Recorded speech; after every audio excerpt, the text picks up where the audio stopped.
আসসালামু আলাইকুম, আমি শহীদুল ইসলাম সজল আমার টিকটক চ্যানেলের পক্ষ থেকে সবাইকে স্বাগত জানাচ্ছি। যে যেখান থেকে আমার এই ভিডিওটা দেখতেছেন সবাইকে আন্তরিক শুভেচ্ছা এবং অভিনন্দন। মেহেদী হাসান মিরাজ, মেহেদী হাসান মিরাজ ইউ বিউটি। মেহেদী হাসান মিরাজকে নিয়ে আজকে প্রশংসা করে শেষ করা যাবে না। মেহেদী হাসান মিরাজকে নিয়ে আজকে সকালে একটা ভিডিও করেছিলাম যে মেহেদী হাসান মিরাজের যে পটেনশিয়াল সেটা কোনো দিক দিয়ে সাকিব আল হাসানের চাইতে কম না, কিংবা বিশ্বসেরা কোনো অলরাউন্ডারের চাইতে কম না। একটা সময় যে মেহেদী হাসান মিরাজকে নিয়ে আমরা কল্পনা করতাম যে Mehedi Hasan Miraz one day he will be the captain of Bangladesh team, সেটা যে কোনো সেক্টরে হইতে পারে, টেস্টে হইতে পারে, টি-20তে হইতে পারে, ওডিআইতে হইতে পারে। কিন্তু যে দায়িত্বশীলতার পরিচয় মেহেদী হাসান মিরাজ দিয়েছেন বল এবং ব্যাট হাতে, এক কথায় অসাধারণ অসাধারণ অসাধারণ। কেন বলছি দর্শক এই কথা? আজকে যখন বাংলাদেশ পাকিস্তানের দেওয়া 274 রান যখন পাকিস্তান এগিয়ে বাংলাদেশ প্রথম ইনিংসে ব্যাট করতে নেমে যখন 26 রানে 6 উইকেট ফেলে বিপর্যয়ের সম্মুখীন, সেই সময়ে আপনি কতটুকু এক্সপেক্ট করতে পারেন মেহেদী হাসান মিরাজের কাছ থেকে? হ্যাঁ, এটা সত্য যে মেহেদী হাসান মিরাজের টেস্টে 100 আছে, কিন্তু এরকম একটা বিপর্যয়ের মুহূর্তে এসে মেহেদী হাসান মিরাজ আপনাকে ডেলিভার করবে, সেটা কিন্তু আসলে চিন্তা করাটাই অস্বাভাবিক বিষয়।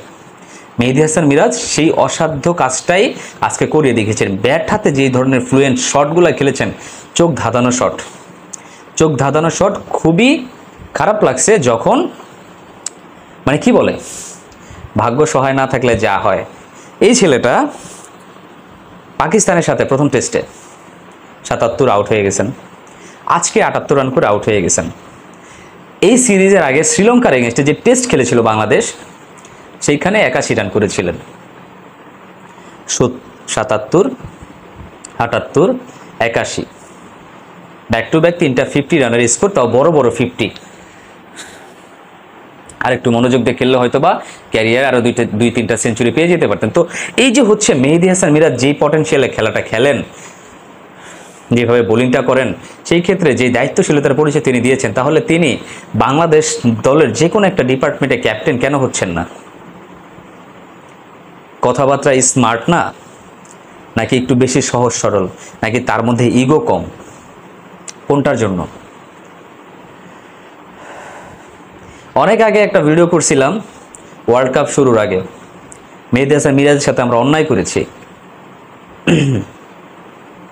মেহেদী হাসান মিরাজের সাথে আমরা অন্যায় করেছি। মেহেদী হাসান মিরাজকে আমরা টি-20 ওয়ার্ল্ড কাপে রাখি নাই।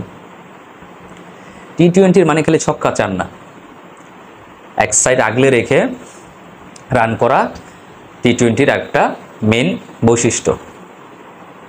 তো যাই হোক,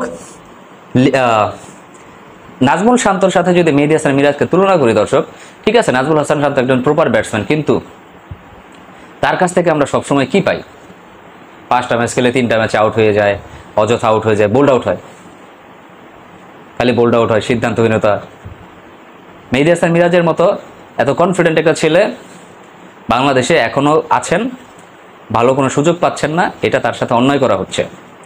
মেহেদী হাসান মিরাজ যে বিউটিফুল একটা ইনিংস আজকে খেলেছেন, বাংলাদেশের মান সম্মান বাঁচিয়েছেন, এমনকি বাংলাদেশকে জেতার মতো একটা পর্যায়ে নিয়ে গেছেন মেহেদী হাসান মিরাজ। তার সাথে যোগ্য সঙ্গ দিয়েছেন, মানে লিটন কুমার দাসকে তিনি যোগ্য সঙ্গটাই দিয়েছেন। তো দর্শক, আপনারা যারা মেহেদী হাসান মিরাজের খেলা পছন্দ করেন, তাদের কি মনে হয় মেহেদী হাসান মিরাজের কি কোনো একটা ডিপার্টমেন্টে ক্যাপ্টেন হওয়ার দরকার আছে না? কি মনে হয় আপনাদের, মেহেদী হাসান মিরাজের আসলে কি দরকার আছে কিনা? আমার কাছে মনে হয় মেহেদী হাসান মিরাজকে যদি আপনি টেস্ট ক্যাপ্টেন করেন, খারাপ হবে না, যেহেতু সে টেস্ট প্রতিনিয়ত খেলছে, ডেলিভার করতেছে, ভালো হবে। অনূর্ধ্ব-19 একটা খেলা দেখেছিলাম মেহেদী হাসান মিরাজের, ওই টুর্নামেন্টে মেহেদী হাসান মিরাজ কিন্তু সেমিফাইনালে বাদ পড়েছিল মেহেদী হাসান মিরাজের দল। মেহেদী হাসান মিরাজ ছিলেন ক্যাপ্টেন। তো মেহেদী হাসান মিরাজ ক্যাপ্টেন ছিলেন, টুর্নামেন্ট সেরা খেলোয়াড় হয়েছিলেন। মনে আছে কি দর্শক?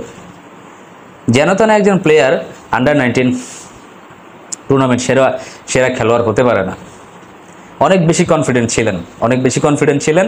একটা খেলার মধ্যে এটাও শুনছিলাম, তিনি তার এক সতীর্থকে বলছেন যে তুই একটা ওভার চেক দে, ম্যাচ আমি জিতামু, আমি মেহেদী হাসান মিরাজ ম্যাচ জিতামু। এই কথাটা তিনি বলেছিলেন। আজও আমার কানে ভাসে সেই কথাটা। হয়তোবা সেই ম্যাচটাতে বাংলাদেশ হেরে গিয়েছিল, কিন্তু আমি মনে মনে এটা ভেবেছিলাম, এটা বলেছিলাম, এই প্লেয়ারটা একদিন জাতীয় দলে খেলবে, জাতীয় দলের হয়ে অনেক গৌরব বয়ে নিয়ে আসবে। এই হচ্ছে মেহেদী হাসান মিরাজ। তো দর্শক, আপনারা যারা মেহেদী হাসান মিরাজের খেলা দেখেছেন বা দেখতেছেন, কি মনে হয় মেহেদী হাসান মিরাজের কি অধিনায়ক হওয়ার দরকার আছে? যদি তাই মনে করেন অবশ্যই কমেন্টস করে আমাকে জানাবেন। সবাই ভালো থাকবেন, সুস্থ থাকবেন। আসসালামু আলাইকুম।